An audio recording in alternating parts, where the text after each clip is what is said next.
Ostres, quin goig avui trobar-nos aquí en aquest espai, o sigui, en aquest municipi, a la Molsosa, el municipi més petit del Solsonès, i per parlar del que tant ens agrada i que fa mesos que estem treballant, no? Doncs que és sobre el món rural. Ostres, això és un autèntic privilegi, i més en aquest entorn. O sigui, un municipi, quan estic dient el municipi més petit de la comarca, o sigui, amb diferència d'habitants, uns 100 i escaig habitants, disseminats i amb moltes possibilitats de futur, però a la vegada també amb molts problemes per encarar aquest futur.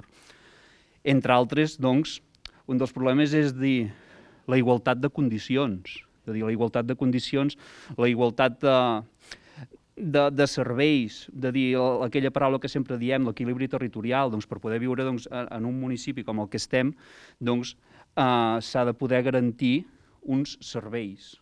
O sigui, de dir, a les mateixes condicions d'una persona d'una gran ciutat. Cada vegada s'està treballant més en aquest sentit, però falta molt camí a recórrer. En aquest cas, per exemple, a la Segarra ens trobem en situacions, i moltes altres comarques, però el Ramon, com a Segarra, ens explicarà una mica com ho viuen des d'aquest territori. Ramon? Hola, Joan. Gràcies per convidar-nos en aquest lloc tan maco del Solsonès.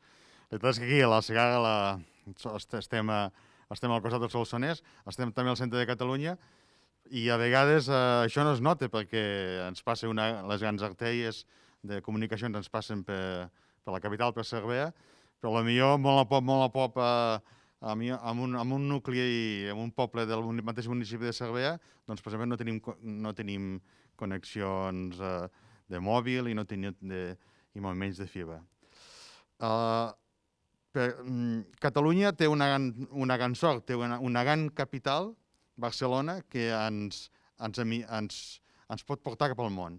Però Catalunya, sense aquest equilibri territorial, que els serveis ens arribin no només a la ciutat principal i a la seva àrea metropolitana, sinó amb tota una red que tenim de capitals comarcals i de ciutats importants, però també ha d'arribar al poble més petit de Catalunya, i aquí, com en aquesta zona del Solsonès, amb totes les masies.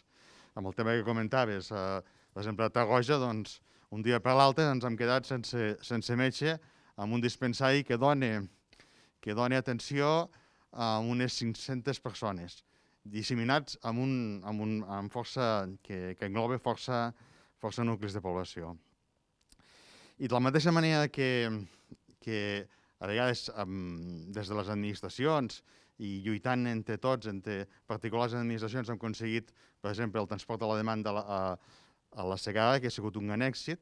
El que hem d'intentar és que això no es perdi, que és una de les millors maneres que es pot viure en un poble de la Segarra, com també es podia viure en una comarca, en una masia del Solsonès, i poder anar a fer ús dels serveis que et fan falta, com en el CAP, en aquest cas a la capital comarcal.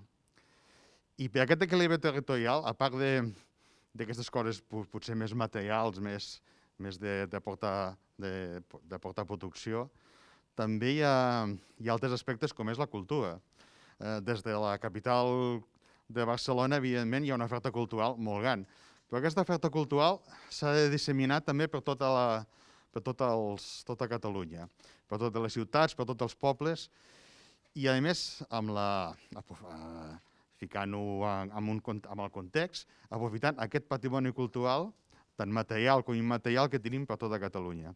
La veritat és que poder fer un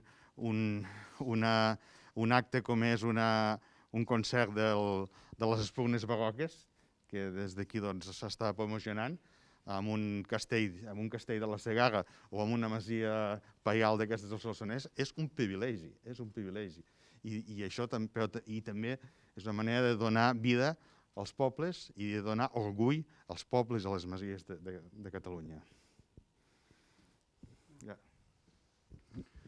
Gràcies, Ramon. Totalment d'acord amb les teves paraules, de dir els serveis per refermar-nos amb aquesta paraula que diem sempre d'equilibri territorial, per una banda, i per altra banda la importància de la cultura, O sigui, la cultura com a eina bàsica de dinamització del territori. Tenim un patrimoni excel·lent, extraordinari, que moltes vegades doncs, no acabem de dinamitzar. I per què moltes vegades no acabem de dinamitzar? Doncs per la manca també de recursos, la manca de recursos municipals. Som ajuntaments, som administracions amb molt pocs recursos, que fa doncs, que no siguem capaços de poder dur a terme, de poder administrar, de poder gestionar doncs, aquest patrimoni que moltes vegades alberguem i que ha de ser de dinamitzador d'un territori. I en aquest sentit, doncs, com a ajuntaments, com a municipis, pensem doncs, que el finançament ha de poder millorar doncs, per poder ser un país realment, doncs, un país de primera amb un equilibri territorial tal com estem dient sempre. I en aquest sentit doncs, sí que el Cisco també ens explicarà doncs, la seva experiència també com a alcalde de Granyena de les Garrigues.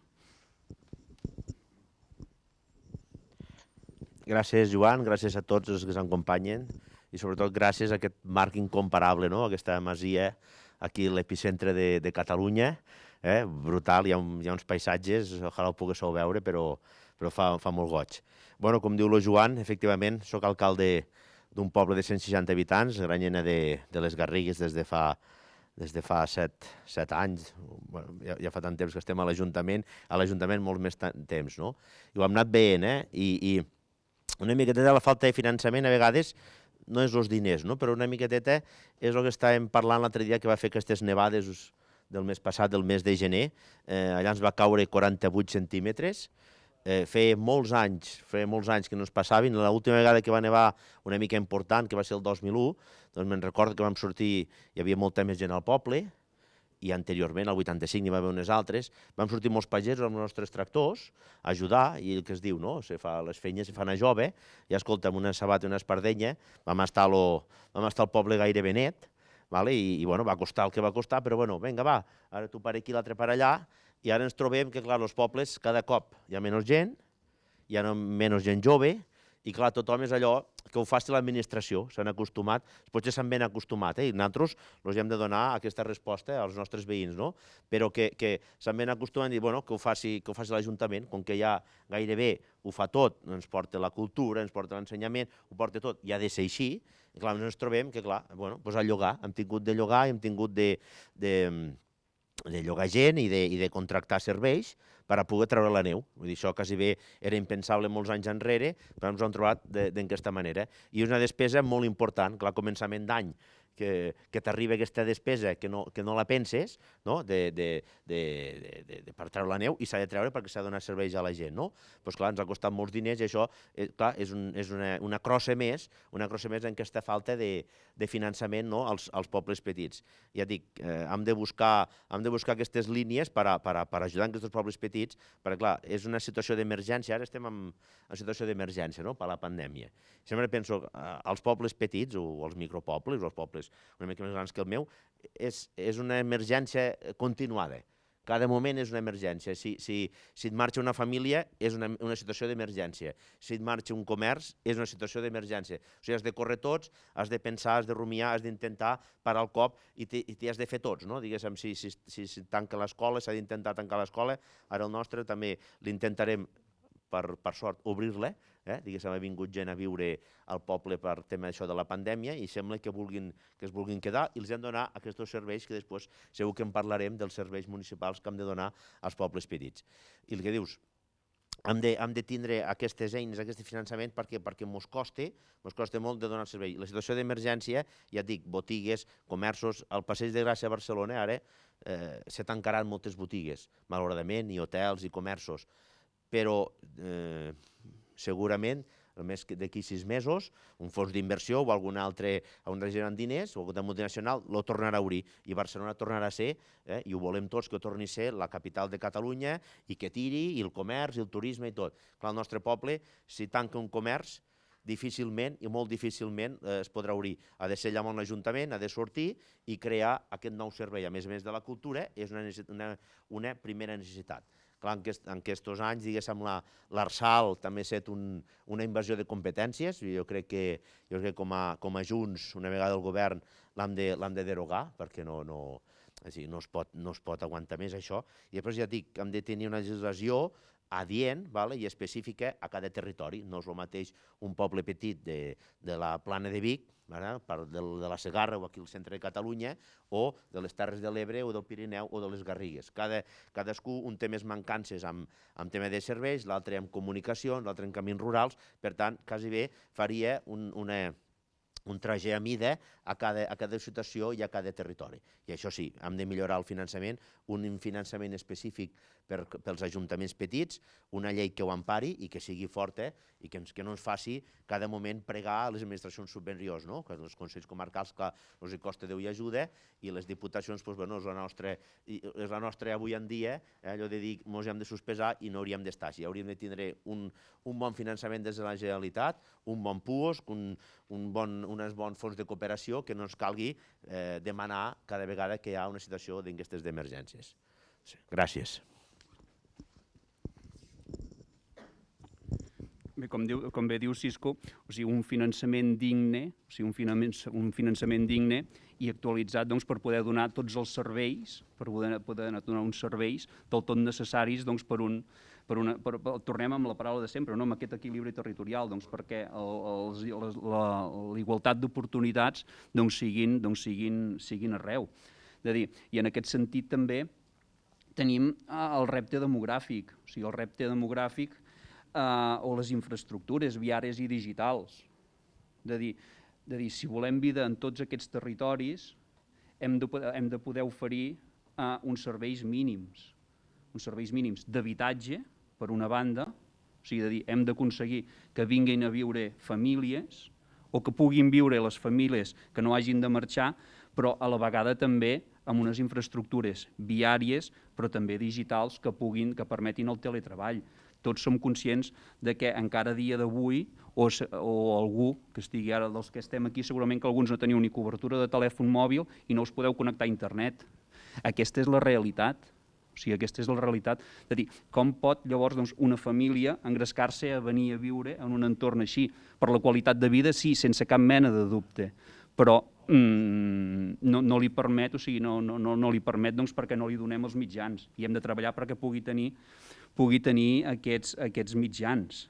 En aquest sentit, l'alcalde de Biosca i també l'AIM, alcalde de Tarroja de Segarra, ens expliquen prou bé. Soc el Josep Puig, l'alcalde de Biosca, un poble situat al nord de la Segarra i al sud del Solsonès. Un poble amb 167 habitants i un poble faltat de població. Població jove. Tenim una mitja d'edat d'uns 60 anys. Un poble que tothom de la ciutat li agrada venir per les cases rurals que tenim, però no pels serveis. Serveis, anem molt faltats de serveis. No tenim tenda, no tenim forn, no tenim metge, no tenim... el que agradaria a tothom tenir és el que no tenim al nostre poble. O sigui que amb una mica de reflexió d'aquesta demano que ens tinguin en compte els pobles on tothom li agrada anar i tothom li agrada sentir-se bé. Nosaltres necessitem dels polítics i els polítics necessiten de nosaltres. O sigui, estem en un lloc que tots necessitem de tots. Moltes gràcies des de Biosca. En el món rural és totalment necessari tenir un bon sistema de transport i també una bona cobertura de telefonia fixa, mòbil i d'internet. Són generalment municipis petits, nuclis agregats d'altres poblacions, on els serveis bàsics, com pot ser una botiga per anar a buscar la sal, una farmàcia, una perruqueria, un metge, generalment no hi són, i ens hem de desplaçar a poblacions veïnes properes que tinguin aquests serveis. Però el sistema de transport no només hauria d'enllaçar amb aquestes poblacions veïnes, sinó també amb d'altres províncies, on els estudiants poguessin anar a les universitats amb el mitjà de transport, ens poguéssim desplaçar per temes laborals, per temes professionals. Al món rural, a part d'aquesta necessitat d'aquests serveis de transport, és necessari també tenir una bona cobertura de telefonia mòbil, d'internet, la fibra òptica. Hi ha alguns municipis del món rural que determinades companyies de telefonia no tenen cobertura. Alguna part del territori estan funcionant amb 5G. Altres municipis només tenen el 3G i encara ben justet. Si volem evitar la despoblació d'aquest món rural, d'aquestes poblacions, d'aquest territori, és molt necessari tenir la fibra òptica. La fibra òptica ens permet comunicar-nos amb d'altres territoris, amb d'altres persones que poden estar a l'altra banda del món sense haver-nos de desplaçar. Si aconseguim que el món rural tingui una bona connectivitat d'internet, la fibra òptica i uns bons serveis i sistema de transport adequat, vindran famílies que s'instal·laran i això generarà recursos i riquesa pel territori.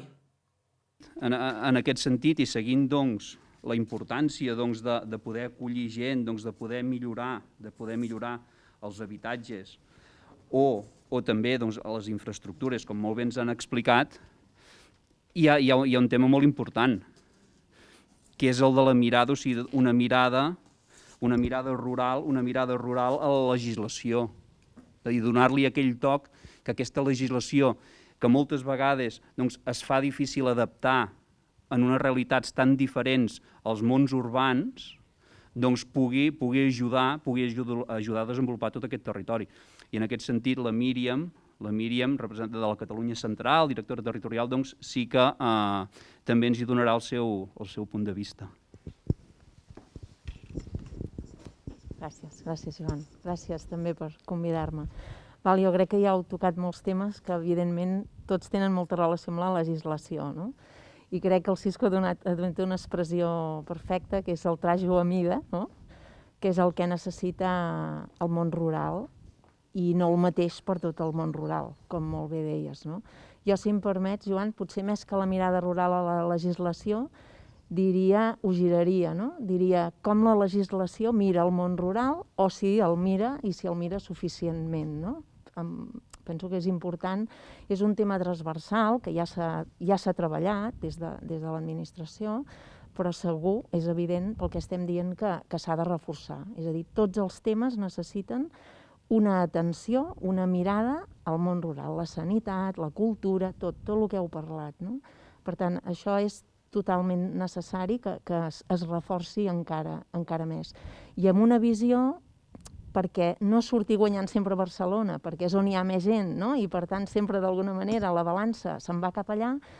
Jo pensava, aquests dies pensava, és com veure que una comarca equival a Barcelona. O sigui, potser hauríem de veure, potser m'hi ha fet pensar aquests dies que s'ha parlat del confinament municipal i confinament comarcal, no?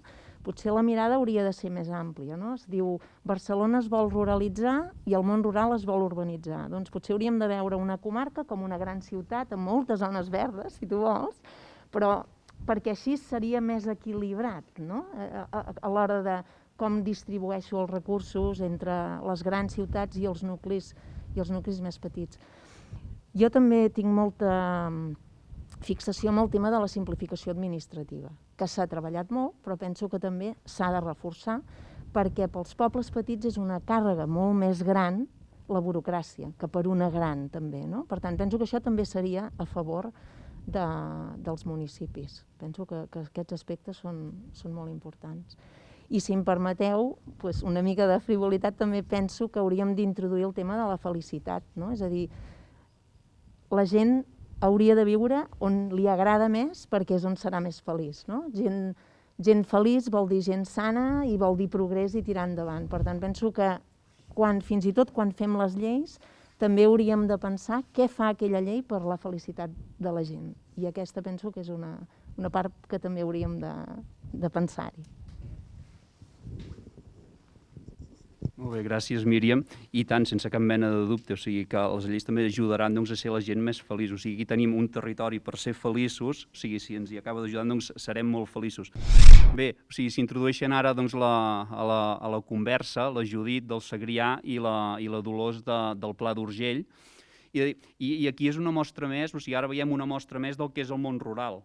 És a dir, elles s'havien de connectar telemàticament avui, però la tecnologia, o sigui, la manca d'internet, o sigui, en zones com aquesta, no ens ho ha permès.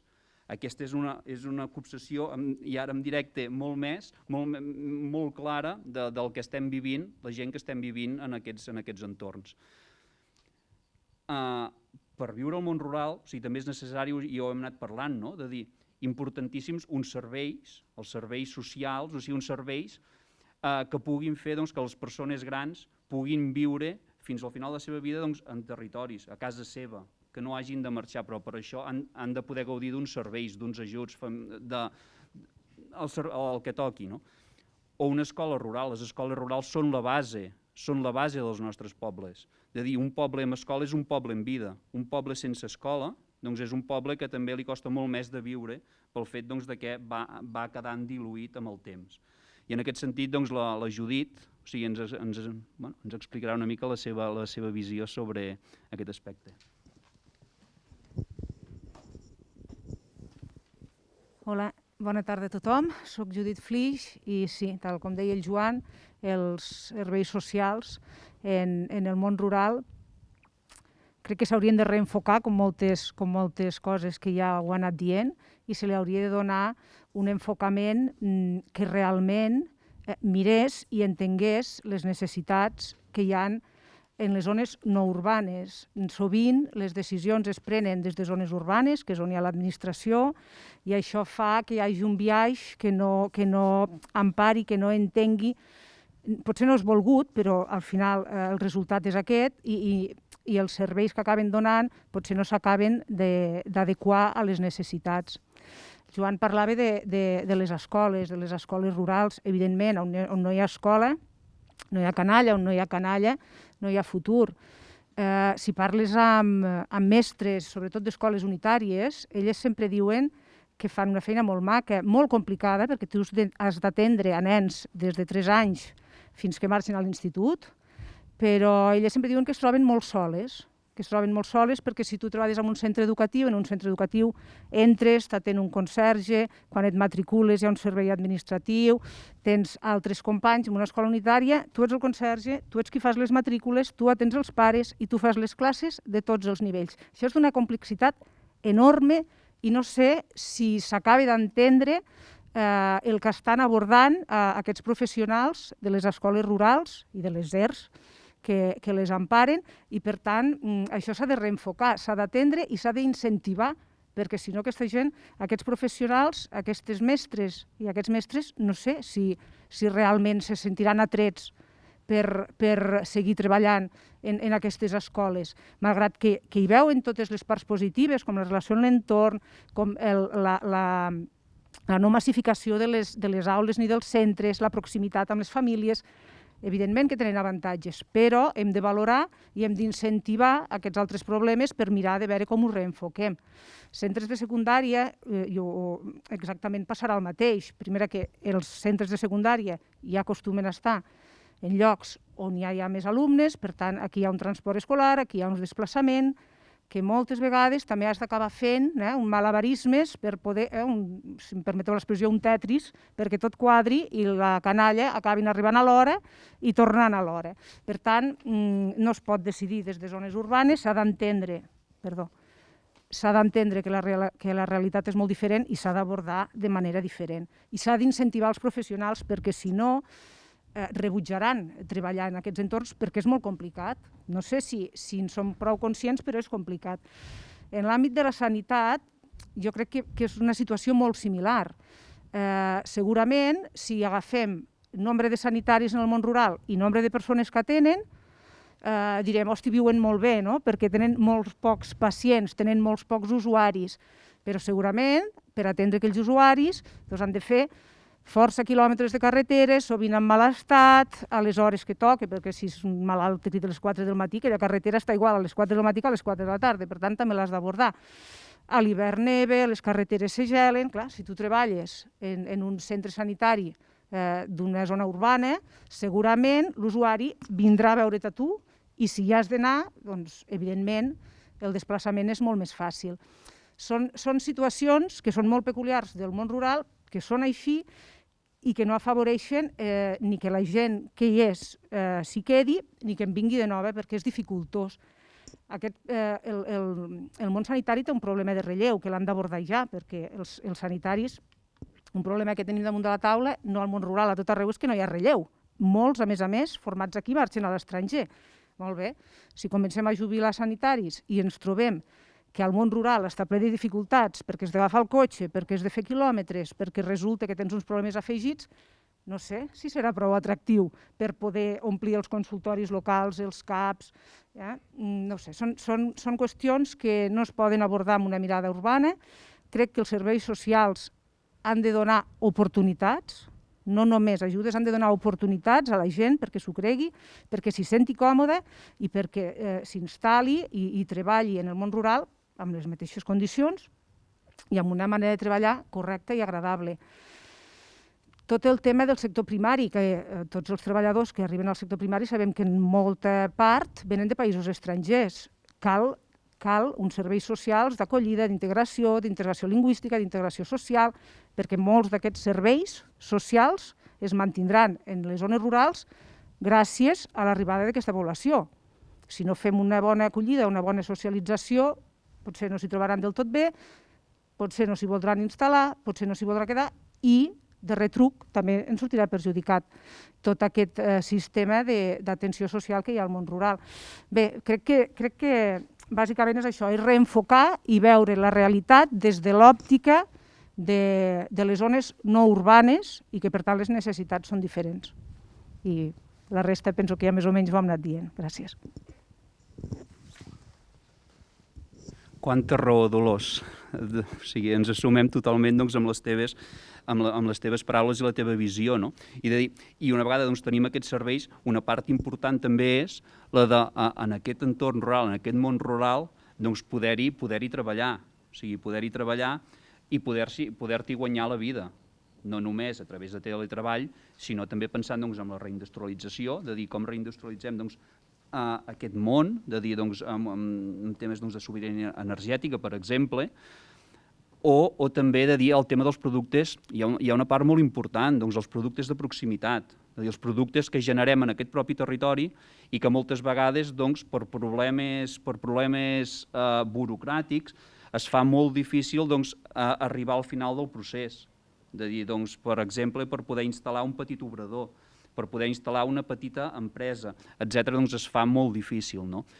A la vegada, o sigui, quan parlem de reindustrialitzar i en temes energètics, creiem també que hem de posar ordre, entre cometes, en el sentit de parcs eòlics o plantes fotovoltaiques, de dir que tots estem d'acord en què hi han de ser-hi, però amb un consens amb el territori. Hem de consensuar amb el territori, amb la gent del territori, amb els municipis on instal·lem aquestes grans infraestructures que moltes vegades, en lloc d'ajudar a generar vida, és totalment el contrari, perquè són de grans empreses vingudes de no sé on, les quals només treuen un benefici del territori, treuen un benefici particular que deixa molt pocs ingressos al territori en si. En aquest sentit, crec que la Dolors ens explicarà també la seva visió d'això.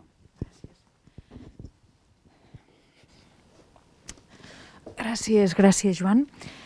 En tot cas, quan hem arribat aquí, que hem arribat una miqueta de tard, perquè realment és això, aquest imprevist que hem tingut, que ho haguéssim fet d'una altra manera, he sentit que el Cisco estava comentant que cada vegada que un nen marxa o cada vegada que un comerç s'estanca, estem en una situació d'emergència en els municipis petits.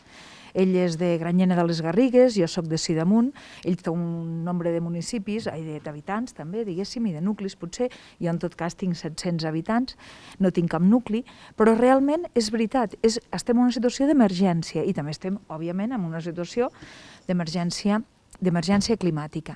Quan nosaltres parlem d'emergència climàtica, Junts té molt clar que s'ha de fer una llei de transició energètica i que s'ha de desenvolupar, perquè les lleis no serveixen per massa si no tens un desplegament que les faci reals i efectives. Per què ens ha de servir aquesta llei de transició energètica?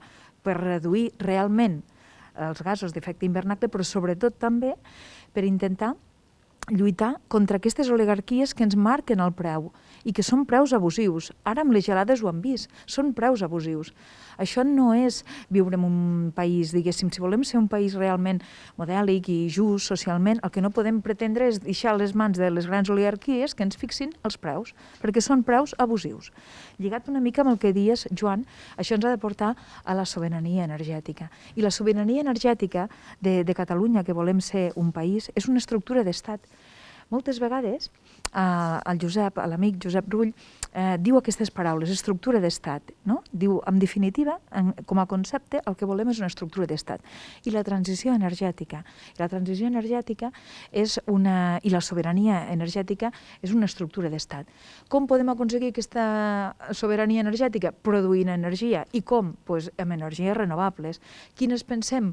Pues bàsicament l'eòlica, la fotovoltaica i fins i tot nosaltres que tenim en els nostres territoris el tema dels purins, doncs els purins sí que està molt bé que abonin als camps, però és que no podrem desenvolupar i continuar vivint, diguéssim, en el sector, diguéssim, primari, potser això ja ho he tocat abans, si no es produeix una gestió dels purins que ens permeti també generar energia amb les plantes de cogeneració, sempre correctes, adequades, dimensionades, etc. i sobretot a escala. A escala, moltes vegades, inclús de la pròpia granja. Per tant, què és el que nosaltres pretenem? Impulsar la implantació d'energies renovables, bàsicament fotovoltaiques i eòliques, però no a qualsevol preu. És evident que tenim un sol aquí en el territori, aquí en el terrer, aquí, moltes vegades hi ha territori que sembla que a Barcelona no ho sigui, no? Però en tot cas, en aquest àmbit on tenim els municipis, que són aquests petits municipis que formen part, diguéssim, d'aquest teixit que volem viu, què ens passa? Que, clar, tenim sol de valor agronòmic. Doncs és evident que les plaques solars i també que els parcs eòlics, però sobretot les plaques solars, no es poden edificar amb uns sols que siguin d'alt valor agronòmic, perquè el necessitem per produir. També necessitem la sobirania alimentària. El Joan parlava dels productes de proximitat. Necessitem produir-los, i necessitem produir-los en un terreny, en un terra, en un sòl, en un subsòl, que és obvi que s'ha de dedicar a la producció, en aquells supòsits en què la qualitat del sòl així ho digui. Però tampoc no ho podem fer de qualsevol manera. El Joan parlava de consens en el territori. És obvi, això forma part també de la sobirania. És a dir, hem de ser soberans a nivell energètic i això vol dir que hàgim de poder decidir en el territori, no com dia també a l'arribar la Míriam, no des de Barcelona, que de vegades la normativa a vegades mira una miqueteta, no? Té aquests biaix. Doncs aquí passa el mateix, és a dir, no podem col·locar les plaques solars i els parcs eòlics en un lloc que estigui girat al territori. Ho hem de fer en el màxim consens en el territori.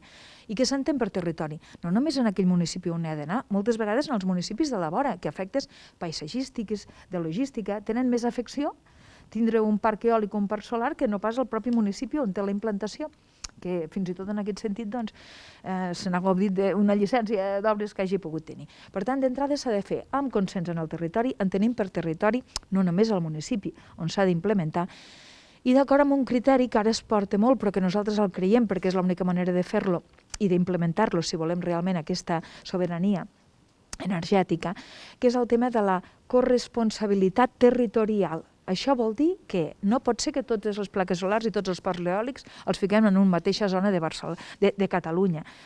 Els parcs eòlics se poden ficar a tot arreu on hi ha energia eòlica, i segurament que no només a les serralades de les parts d'interior, sempre ho hem dit, és a dir, els parcs eòlics perquè no es poden ficar en el mar on també bufa el vent. I després, en quant a les plaques fotovoltaiques, és veritat que tenim sòl industrial i s'ha d'aprofitar, sobretot el nou sòl industrial.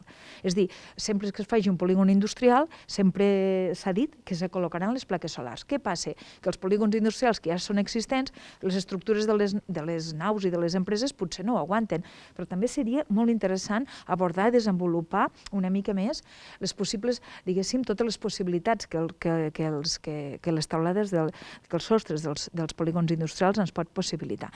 Però quan s'han d'implementar en el territori i s'han d'implementar damunt de la terra, s'ha de fer en aquests criteris que comentem. I aquests criteris són bàsicament aquesta redistribució equitativa en el territori, no ficar-los tots en una comarca. És a dir, redistribució en el territori i un tant per cent a la millor del sòl d'aquell territori, d'aquella comarca, però no més, perquè també hi ha d'haver més, diguéssim, activitat més enllà de les plaques solars en aquell territori.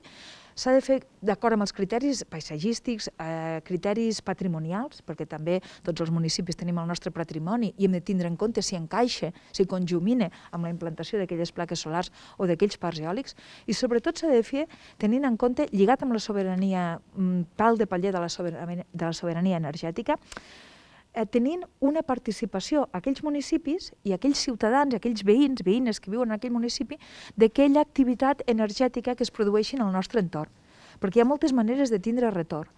I si volem tindre aquesta autonomia, el que no pot ser és que vingui una gran empresa, ens col·loqui els parcs solars, els parcs eòlics, i després allí deixi i tota l'energia es produeixi, es generi la xarxa i sigui benefici per a aquelles empreses. Que ja volem que tinguin benefici perquè hi fan la inversió, però també volem tindre retorn. I volem ser partidaris o copartíceps d'aquesta activitat i d'aquest benefici energètic per ser soberans a nivell energètic, a nivell municipal i també a nivell dels particulars. Bàsicament això.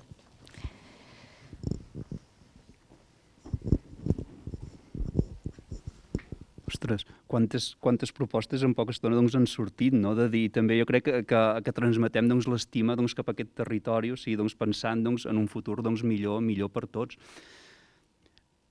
Un territori que sempre hem sigut territori d'acollida, o sigui, que ens agrada acollir la gent, o sigui, ens agrada molt. I quan estem fent totes aquestes propostes, que són propostes de futur, propostes de país, o sigui, no volem fer mai res en contra de res, ni de ningú, sinó que tot el que fem, tot el que proposem, és en benefici de tothom. O sigui, benefici del món rural i també benefici del món urbà. I en aquest sentit, sí que també pensem que com a país hem de crear un pacte nacional rural-urbà, en el qual també ens ajudaria a ser més grans com a territori i com a país. I en aquest sentit sí que en Joan ens explicarà com veu ell aquesta visió. Gràcies, Joan. Realment, aquesta és l'actitud del món rural. Aquí han fet un discurs que molta gent podria interpretar com allò uns greuges, una llista de greuges, no?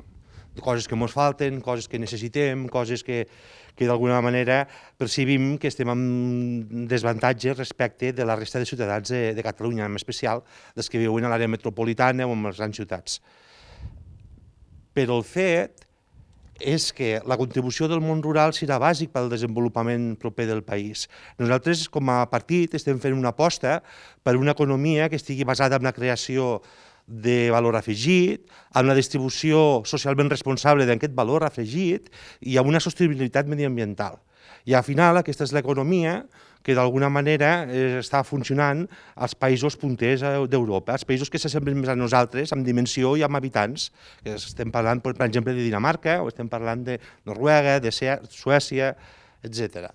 Per tant, nosaltres no volem ser un greuge, no volem ser una càrrega. El que volem ser és una contribució a que Catalunya pugui assolir aquest estatus. Però per això pensem que hem de ser tots conscients del que ens aportem els uns als altres. Les zones urbanes ens aporten mercats pels nostres productes, ens aporten llocs on podem anar a buscar cultura, ens aporten llocs on podem anar a estudiar, ens aporten serveis mèdics avançats, ens aporten uns ports per poder exportar o uns aeroports, ens aporten moltes coses. Però és que nosaltres amb ells també. Els aportem, gràcies a que hi ha gent que fa gestió forestal o pagesos que mantenen el país, aigua, aliments de qualitat, els aportem lleure, els aportem manteniment del patrimoni, per tant també cultura. Aquí hi ha un bescanvi molt important entre les dues parts i és això el que ens fa que com a país puguem ser millors. I al final, si uns tenim necessitats i els altres també, potser el que millor podem fer és pactar per a veure com ens podem cobrir aquestes necessitats mútuament. I per això fem la proposta d'aquest pacte nacional, que vol ser un pacte de país, no només d'institucions, no només de partits, sinó on participin també ciutadans, empreses, associacions, perquè aquí tots hi tenim una cabuda i un paper a fer. Gràcies, Joan. Molt bé. Bé, Joan, i en aquest sentit, sí que veig que has anat escrivint tots els punts que hem anat tractant, de dir, des de repte demogràfic, equilibri territorial, cultura, finançament municipal específic, mirada rural a la legislació, infraestructures viàries i digitals, serveis socials, sobirania energètica, reindustrialització i productes de proximitat, pacte nacional rural urbà. I dius, uau,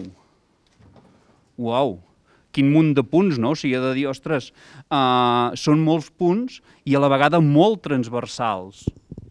La transversalitat d'aquests punts, de dir, quan hi pensem, o sigui, quan ho hem estat pensant tots plegats, per un nou govern, d'un nou país i d'una nova forma de fer, per ser encara més grans i per ser territorialment més equilibrats, etc., entenem doncs, que hem de crear, o que el nou govern ha de crear una nova àrea governamental amb un pes específic molt gran, que sigui transversal i que pugui donar resposta doncs, a totes aquestes propostes que fem doncs, perquè Catalunya sigui un país molt millor. Albert, hola, bones. Gràcies, en primer de tot, per ser aquí i poder tenir aquesta conversa sobre món rural. O sigui, ens és un privilegi per nosaltres, doncs, una persona amb la teva trajectòria que ens acompanyis avui a portar el teu granet de sorra. I ho has viscut des d'alcalde d'un poble del Pirineu, des de la delegació del govern del Pirineu i també com a director general.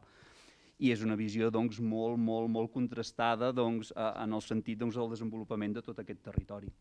Bé, nosaltres hem tingut una conversa amb diferents representants i persones del món rural i hem arribat a 10. Hem arribat a la conclusió de 10 punts importantíssims per seguir treballant en aquesta dinamització territorial, per fer un país encara més gran i millor.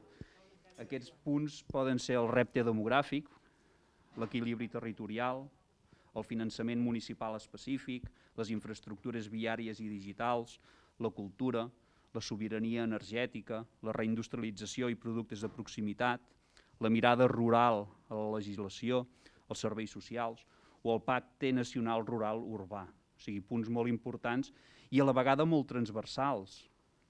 I en alguns s'està treballant molt, ja des de fa anys, ja s'hi està treballant, però s'hi ha de seguir treballant. Per exemple, tenim un cas clar com pot ser el repte demogràfic. És importantíssim que els joves o les famílies es puguin quedar a viure en aquests municipis o puguem acollir noves famílies a viure en aquests municipis. O també les infraestructures, com poden ser les carreteres, en pobles de Pirineu, en comarques com el Solsonès, que són comarques molt grans en extensió, però molt petites en població, i que per als desplaçaments han de fer quilòmetres, i amb unes inclemències meteorològiques molt grans, fa que també necessitem uns recursos importants dels ajuntaments per poder donar uns serveis prou dignes. Bé, en aquest sentit, sí que ens agradaria també de poder-ho parlar una mica com veus aquesta realitat que estem vivint i el futur esperançador que tenim tots plegats.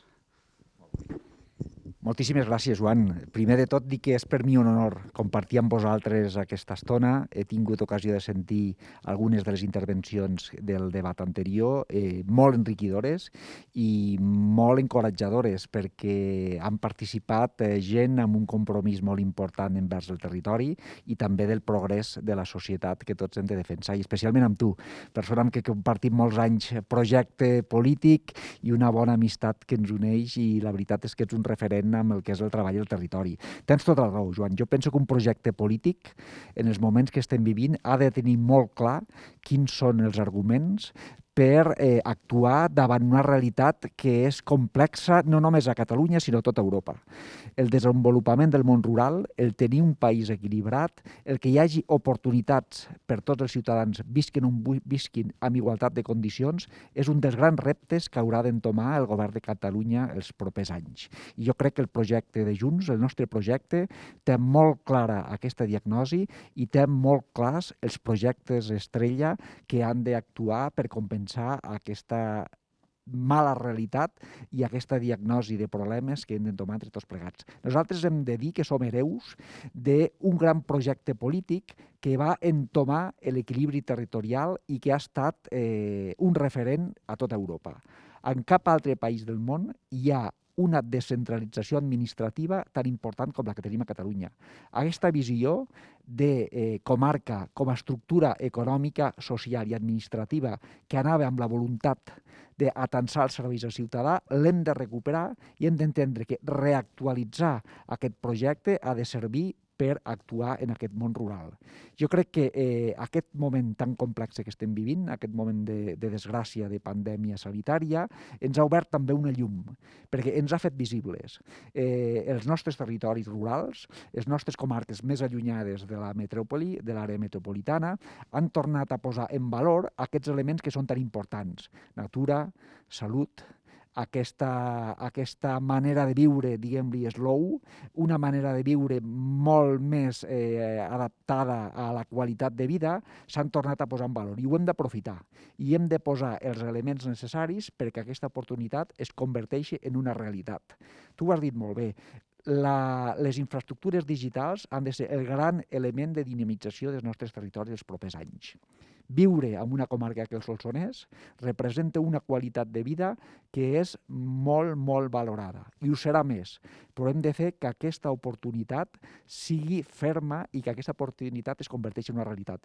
Que una família que decideixi viure a qualsevol dels municipis del Solsonès o de qualsevol àrea del món rural de Catalunya pugui desenvolupar el seu projecte vital amb igualtat de condicions, que pugui criar la seva canalla, que tingui serveis sanitaris, que tingui serveis d'educació, que tingui serveis socials i que tingui també, evidentment, una disponibilitat de guanyar-se la vida, que també ho necessitem, i això és importantíssim.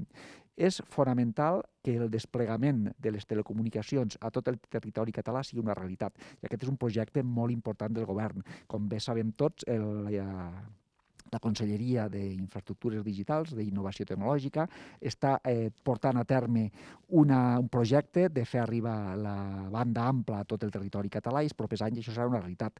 També no vull deixar de posar en valor un dels projectes estrella d'aquest darrer any del Govern de la Generalitat. Concretament, el Departament de Territori ha endegat un programa de promoció de l'habitatge al món rural. Els últims anys ens hem trobat amb una realitat complicada, que és que hi ha gent que vol viure al nostre territori, però que tenia dificultats per trobar vivenda. I d'altra banda, també ens trobàvem que hi havia un parc d'habitatges en desús per diferents circumstàncies i no érem capaços, entre tots plegats, de lligar aquesta oferta que no es troba al mercat per diverses causes i aquesta demanda de persones que es volien arrelar al territori perquè no trobaven vivenda. I els alcaldes com tu o d'altres no tenien capacitat per la tipologia del municipi de deslligar aquest entramat que teníem tots plegats. Hem posat en funcionament un programa de promoció de l'habitatge al món rural. Ara estem en procés de selecció de 20 proves pilot que ens serviran a tots plegats perquè posem les eines necessàries perquè els ajuntaments tingueu recursos tant econòmics però també tècnics perquè aquests habitatges puguem aconseguir que s'incorporin al mercat i que aquestes famílies tinguin facilitats per incorporar-se. Aquesta és una eina important perquè l'habitatge és molt important. Jo diria que la tercera gran pota, la fonamental, és el generar oportunitats. Generar aquests ninxos d'ocupació, de feina, perquè les persones que visquin als nostres territoris s'hi puguin guanyar la vida. Tradicionalment, en molts rurals s'ha relacionat molt amb l'agricultura i la ramaderia, i és veritat, són sectors importantíssims per la seva transversalitat.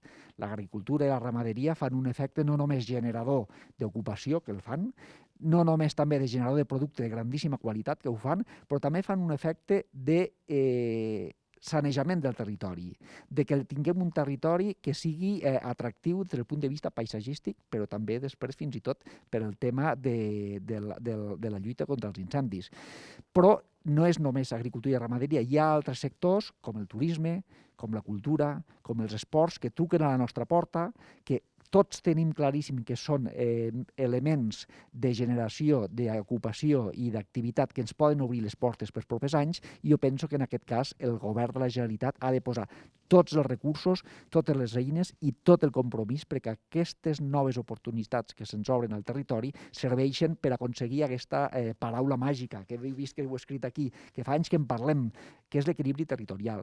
Però no perquè en parlem molt vol dir que l'haguem aconseguit. S'hi ha avançat, però jo crec que ara és un moment de redoblar els esforços i de ser-hi més que mai, perquè és el moment que el territori ho necessita.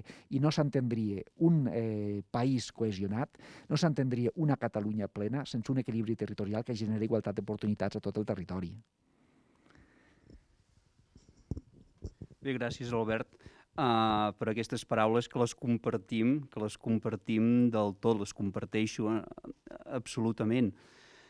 I són moltes, doncs, els diferents elements, uns elements molt transversals, doncs, de què sí que creiem doncs, que per un nou país, o sigui, per un nou país, doncs, per una nova forma de govern, doncs, també cal doncs, una àrea prou potent doncs, per transversal, per poder acollir doncs, tots aquests reptes, de futur. De dir, molta feina ja feta, o sigui, que s'ha estat fent i que és un compromís ferm, no? De dir, una forma de fer, o sigui, doncs, que ja venim treballant, que s'ha de potenciar molt més, o sigui, de dir, aquesta feina ja feta l'hem de multiplicar, però una forma de fer que ens ha de fer ser un país molt millor i territorialment parlant, no? Amb més equilibri territorial, més cohesió social, etc. Però és el fer per ser. I en aquest sentit estic convençut doncs, que al costat de persones com tu i com totes les quines hem parlat i tota aquesta gent que s'estima tant al món rural, doncs aconseguirem doncs, aquest país que tots volem. Donar-vos la benvinguda aquí al municipi de la Molsosa. Aquí doncs, pràcticament estem en el cor de Catalunya, aquí no té la ubicació. Centre geogràfic. I el municipi de la Molsosa, com sabeu, doncs, és el municipi més petit del Solsonès, que està més al sud del Solsonès. Estem enganxats a l'Anoia, a l'Alba 10 quilòmetres, i som 107 habitants. 107? Sí. Dos petits nuclis i la resta són masies. Quilòmetres de camins locals, costa el que no hi ha els escrits de mantenir-lo. Sí, mantenir-ho, el tema d'aquest de comunicacions, telecomunicacions, i el que ens preocupa molt és el despoblament. Hola, bon vespre, conseller Tremosa, conseller Rull. Els presento els 10 punts que el grup de món rural han estat debatent fa una estona. El repte demogràfic, l'equilibri territorial, el finançament municipal específic, les infraestructures viàries i digitals, la cultura, la sobirania energètica, la reindustrialització i productes de proximitat, mirada rural a la legislació, serveis socials i Pacte Nacional Rural Urbà. Pel que fa al repte demogràfic, aquest any del desastre de la pandèmia total, hi ha una notícia molt interessant. Em deia l'alcalde de Pont de Suert que ha registrat 300 empadronaments. I no tots jubilats, sinó arquitectes, enginyers, economistes, gent que passa de viure 5 dies a la ciutat i 2 dies al poble, a fer 5 dies al poble i 2 a la ciutat. I diu, quan tingui la fibra òptica, que és l'únic municipi que encara no la té, perquè el Ministeri fa mesos que no ens dona el permís per fer la rasa, diu que té centenars de peticions més. Per tant, la digitalització és clau per revertir la buidada demogràfica de dècades a la muntanya. I això és una fantàstica oportunitat per reequilibrar territorialment Catalunya. Perquè aquest és el canvi de paradigma. Abans, quan parlàvem d'infraestructures, per tal de cohesionar territorialment el país, parlàvem bàsicament d'infraestructures viàries i eventualment d'infraestructures ferroviàries, molt complicades de ser mantingudes. Però en aquests moments el que garanteix és que la capacitat d'esprémer el talent es pugui posar en valor en el conjunt del territori nacional de Catalunya és justament la digitalització. Aquest és el factor clau i determinant. Tu pots tenir una capacitat de crear extraordinària, pràcticament sense límits, des de qualsevol indret de Catalunya.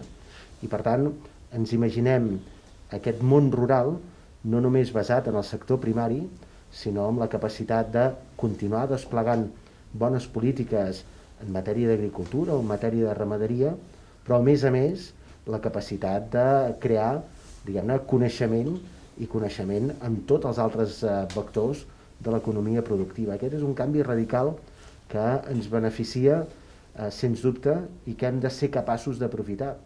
Una altra vegada tenim totes les limitacions vinculades al finançament, evidentment. Sí, per això en el programa de Junts hi ha la proposta de, durant el 2021, caplejar pràcticament tots els pobles de Catalunya partint de cada capital de comarca. I el pressupost per fer-ho, com diu el conseller Puigneró, és de 100 milions d'euros. No estem parlant de xifres milmilionàries. Per tant, en aquest sentit, això és una promesa factible i que pot donar molt joc al territori. Jo, com a conseller d'empresa, estic superat per jo vaig fer un llibre, a l'estiu vaig fer un llibre d'economia que m'han dit era molt optimista, doncs ara puc dir que ha quedat curt. Perquè a la Seu d'Urgell, a Oliana i Organyà, a Solsona, en molts pobles petits he vist empreses líders que gràcies a la digitalització ja són líders a l'estat espanyol o bé a Europa, des de fins i tot l'Alt Pirineu. Per tant, aquesta és una molt bona notícia.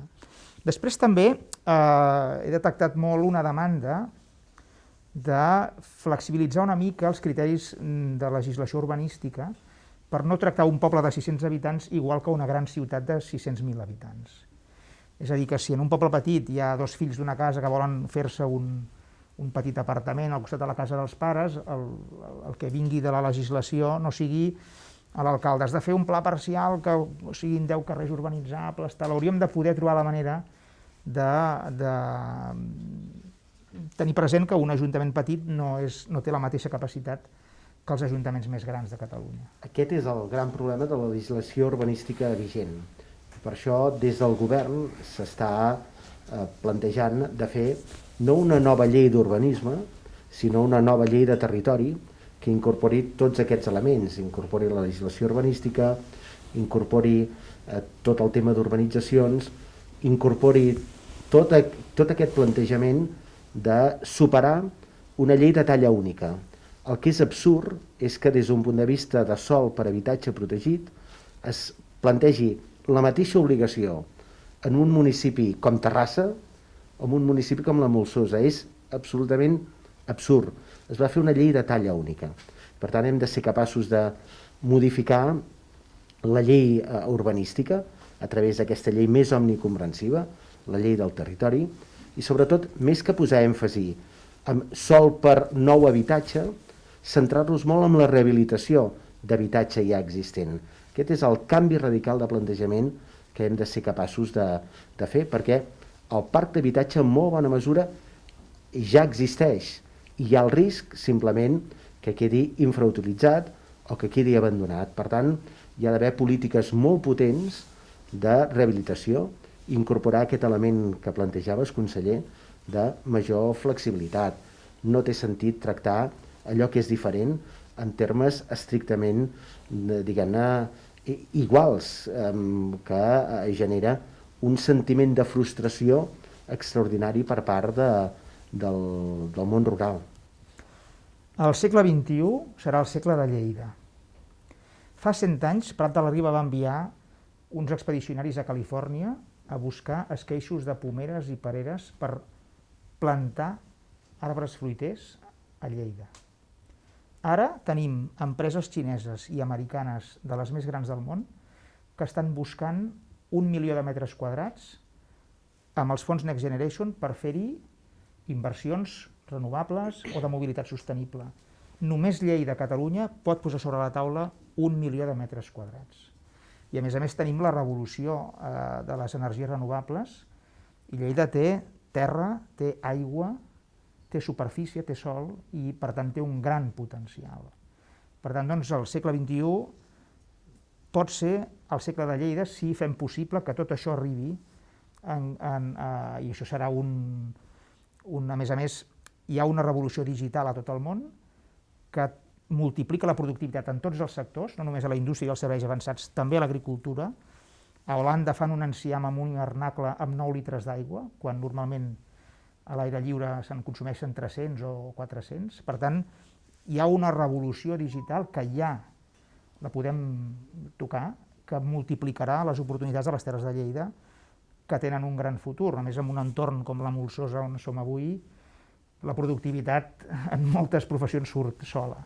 Per altra banda, també hi ha un altre tema de finançament vinculat en el medi natural, en els espais protegits, que els espais protegits sense recursos per ser gestionats generen un sentiment, diguem-ne, de desassossec en el territori, i utilitzo una paraula suau.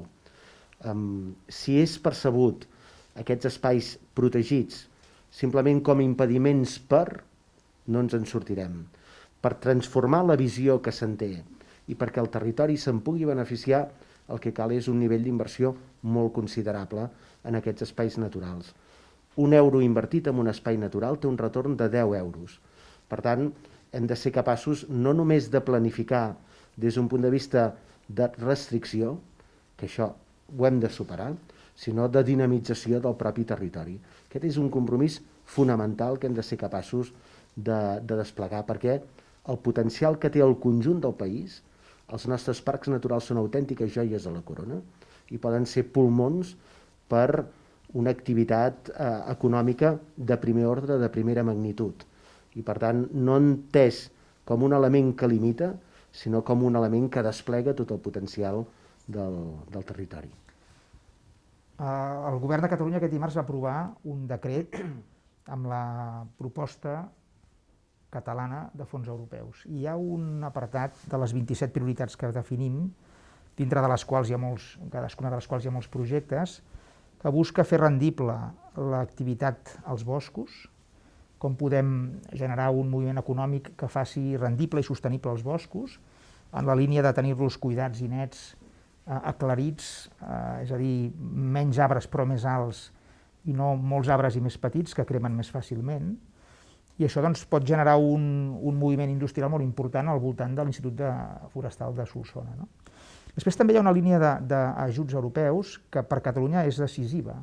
Catalunya ha esdevingut una potència porcina en els últims anys i a més ara, degut a la pesta porcina a Xina, doncs, el preu del porc ha tingut un creixement molt alt i per tant això ha permès capitalitzar molt aquest sector, però ara diguem-ne tenim l'oportunitat de tenir uns fons europeus que inverteixin en recerca en l'àmbit alimentari, per exemple, quina dieta donem als porcs perquè els seus purins no siguin tan agressius amb el medi ambient. Per tant, tot això, si aquests fons arriben a Catalunya i són ben utilitzats, ens poden donar d'aquí uns anys una activitat a la medi natural agroalimentària molt més integrada i sostenible. Després ja deixa'm incorporar un nou element, conseller, que és la referència també a les infraestructures viàries. Abans parlàvem de la digitalització, però nosaltres la manca de llibertat i de recursos que té Catalunya ens hipoteca extraordinàriament a l'hora de planificar noves infraestructures viàries. Nosaltres tenim un problema gravíssim a l'hora de pagar peatges i pagar peatges a l'ombra que absorbeixen, xuclen la major part del pressupost del Departament de Territori i Sostenibilitat per finançar allò que està fet, no per finançar allò que hem de ser capaços de fer. Només una dada, ja som molt a prop de l'eix transversal. Per desdoblar l'eix transversal vam haver d'invertir 715 milions d'euros. N'acabarem pagant 3.400 amb el mecanisme de peatge a l'ombra. Per tant, és un mecanisme extraordinari de xuclar capacitat per poder fer inversions d'un gran abast en termes de cohesió territorial. Nosaltres havíem plantejat tota l'estratègia vinculada a la vinyeta que ens permetia obtenir recursos des d'allà on hi viu la majoria de gent que és a l'entorn de Barcelona per poder fer equilibri territorial amb totes les conseqüències, per poder fer un fons destinat a invertir en camins locals, que és allò que ens permet relligar aquesta quantitat ingent de pobles. Hi ha una determinada visió que hem de trencar radicalment, que és identificar un municipi amb un poble. A Lleida, al Pirineu, en el Pla de Lleida, aquí mateix al Solsonès, és aquesta realitat. Un municipi pot tenir 10, 15, 20 pobles, parlàvem abans de Tremp, un municipi, 30 pobles, relligats amb una xarxa de camins locals que molt sovint tenen una problemàtica extraordinària de manteniment. Hauríem de poder posar al dia en aquestes infraestructures viàries aquesta part tan important de Catalunya des d'un punt de vista del seu batec econòmic. Les Terres de Lleida també tenen una gran oportunitat en convertir-se en l'Osona de l'Oest.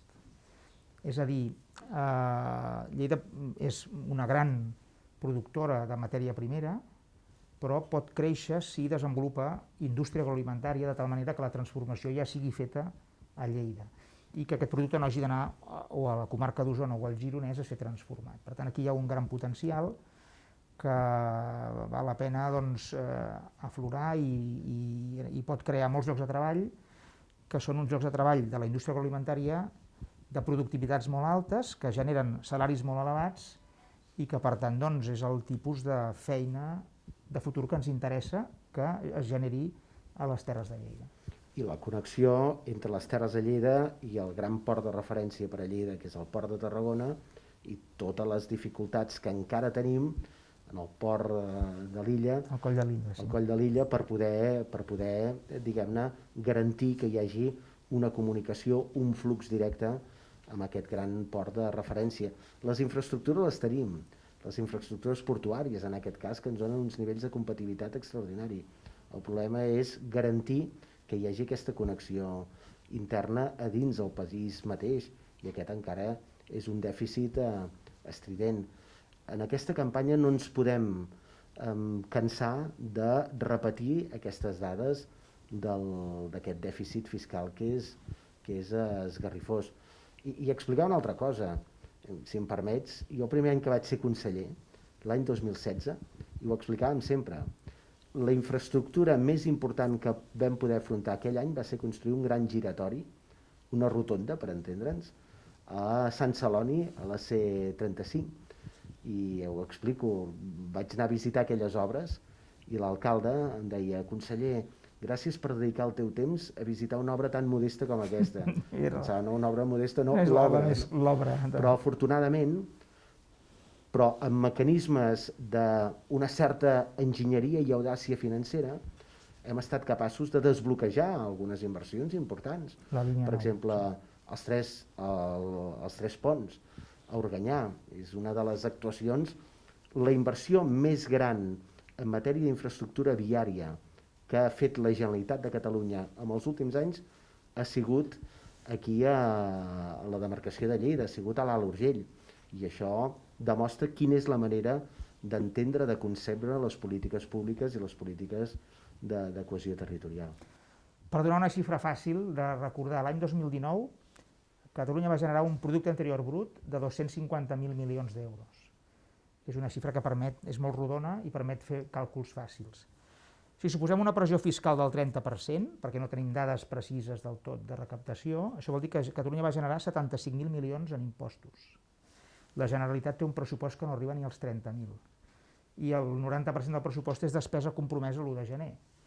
Nòmines de metges i mestres, manteniment d'escoles i hospitals, tota la despesa corrent de les conselleries. Per tant, tenim poc marge de maniobra. Si l'any 2019 hi hagués hagut un dèficit fiscal del 8%, que es considera la mitjana històrica dels últims 25 anys, ja no són 16.000, són 20.000 milions de dèficit fiscal. Per tant, quan votem el 14 de febrer, estem votant canviar això. No ens resignem a l'statu quo de Madrid. Volem un país nou, per tota aquesta pressió fiscal, 75.000 milions, posar-la al servei de totes les comarques i de tots els pobles de Catalunya. I el país nou, no només hi ha el problema del dèficit fiscal, sinó qui gestiona determinades coses. Parlem de la línia ferroviària de Lleida a la Pobla. Quan ha estat explotada per Renfe, la precarització era absoluta. Hi va haver un moment que es transfereix tot a la Generalitat de Catalunya, que vol dir infraestructures i tren, que vol dir, diguem-ne, Adif desapareix i és la Generalitat de Catalunya i és la capacitat d'explotar-ho directament. En aquests moments, la línia de la Pobla és una línia especialment des de Balaguer fins a Lleida, és una línia rendible. Ara el que volem fer és exactament el mateix, ja que també som aquí a Calaf, és reconnectar, relligar Lleida, Mollerussa, Tàrrega, Cervera, Manresa. Aquest és el gran plantejament. I aquí també la Generalitat de Catalunya ha fet un esforç important, compra de nous trens i la capacitat d'explotar-ho directament amb la companyia, no amb Renfe, sinó directament amb la companyia pròpia del país. Sí, també la llei de ciutat encara no ha desplegat unes rodalies ferroviàries com han fet Girona i Tarragona, però bé, vaig tenir una reunió amb Comissions Obreres Lleida per acostar posicions i amb el conseller Calvet està previst a la propera legislatura de rematar la feina. Per tant, són molt bones notícies que tota la gent del Segrià i comarques veïnes puguin tenir alternativa al cotxe, que ara no existeix. Per tant, això seria una molt bona notícia, també. Que és aquella concepció de, diguem-ne, aquell vell ideal del catalanisme noucentista, que és que hi hagi la plenitud d'oportunitats independentment d'allà on es visqui. Aquí el repte més important, i si et sembla per cloure-ho, començàvem de demografia, però jo crec que en aquests moments és un dret de la gent i és una, diguem-ne, necessitat imperiosa per al país. Un dret fonamental que si els teus fills volen viure allà on tu has nascut, on tu has viscut, ho puguin fer i ho puguin fer en plenitud. Aquest és el gran ideal del catalanisme polític, és el gran ideal de l'independentisme i és el que nosaltres, amb les noves eines de què disposem, amb aquesta nova revolució tecnològica, nosaltres hem de ser capaços de garantir. Molt bé, doncs esperem el 14 de febrer tenir molta sort i molts vots. Ens en sortirem.